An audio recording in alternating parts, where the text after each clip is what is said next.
So George Herbert wrote a series of poems that centered on the parts of a church building.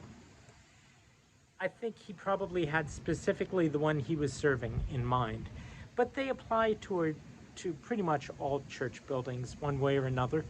And we're going to run through some of those, and I'll use the First United Methodist Church of Phoenixville, Pennsylvania, uh, as an example of how some of that fits together.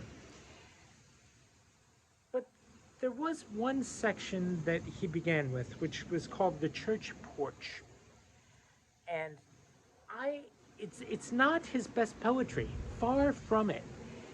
It's not even good poetry. Some of it is pretty rank, but I love this poem. It is about the church porch. It's about all the stuff that people take to church with them and that needs to be left outside.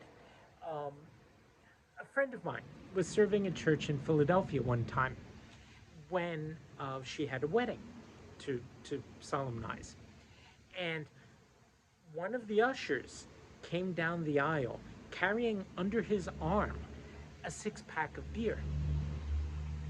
And she left the front of the church and she met him halfway up the aisle. She took the six-pack out of his hands. She marched up to the church porch, tossed it out into the street, and said, "You are next." Whoa. I've never been in that position. That's why I warn people at wedding rehearsals, do not show up even marginally drunk, or else you're out. Um, because I'm not going to be the one to toss somebody physically out of the place. She didn't have to. You weren't going to wrangle with her. But the point is that people bring these things to the church with them. And George Herbert, as much as he came from a very protected background and was very high in society, when it came time to serve a regular church, he dealt with the regular stuff and he dealt with it head on.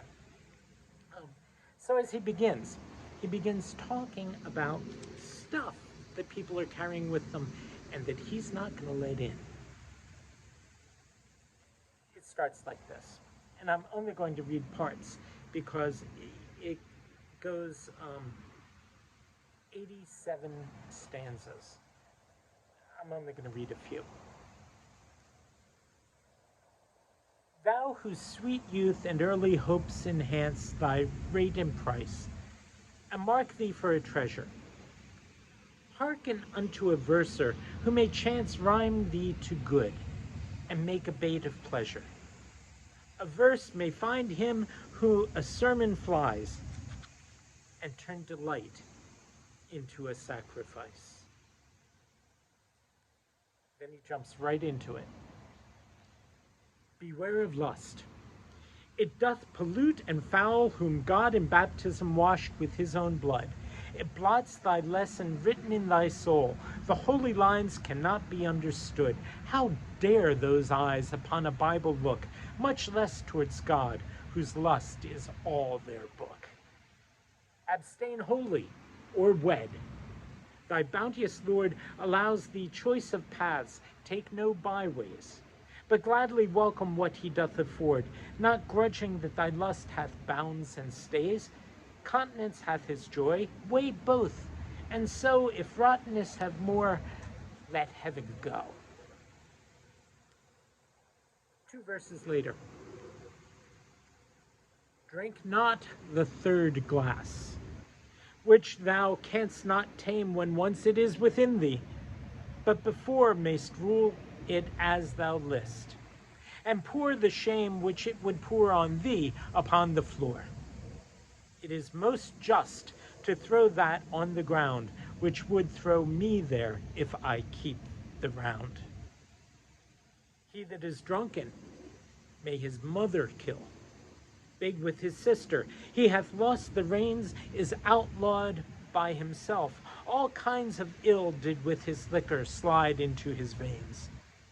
The drunkard forfeits man, and doth divest all worldly right, save what he hath by beast. And then there's the guy who you have to call on the carpet for telling off colored jokes.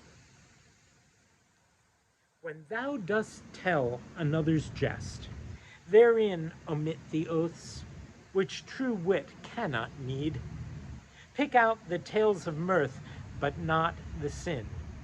He pares his apple that will cleanly feed. Play not away the virtue of that name, which is the best stake when griefs make thee tame.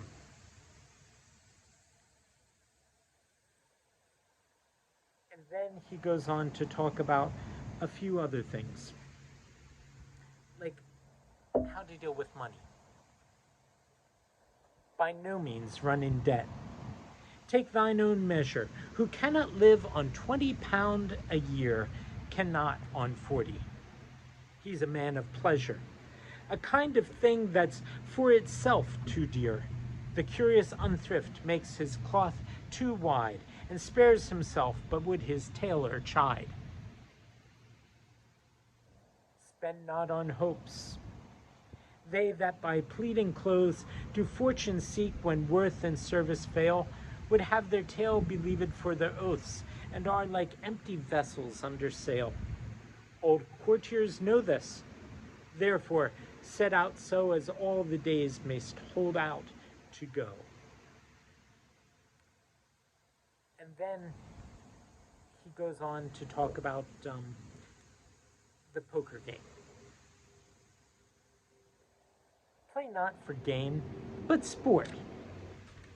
Who plays for more than he can lose with pleasure, stakes his heart. Perhaps his wife's too, whom she hath bore.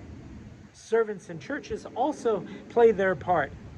Only a herald who that way doth pass finds his cracked name at length in the church glass.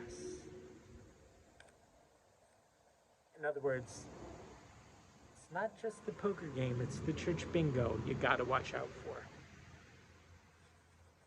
He goes on and has a few other things to say about a few other sins. This one I like. Judge not the preacher, for he is thy judge. If thou mislike him, thou conceivest him not. God calleth preaching folly. Do not grudge to pick out treasures from an earthen pot.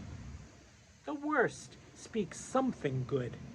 If all want sense, God takes a text and preacheth patience. If you don't like my sermon, pray. He goes on at great length and sums everything up this way. Thou, whom the former precepts have sprinkled and taught how to behave thyself in church, approach and taste the church's mystical repast. Avoid profaneness. Come not here. Nothing but holy, pure, and clear, or that which groaneth to be so may at his peril further go. I know we don't all get it right all the time, he says. But at least if you're going to set out on the spiritual life, at least recognize your own sinfulness. And when you do that, even more, you'll see God's grace. Even if you have been a drunkard and a gambler and all the things that he tosses out here, there is still a place for you. Tomorrow, we'll look at the church door.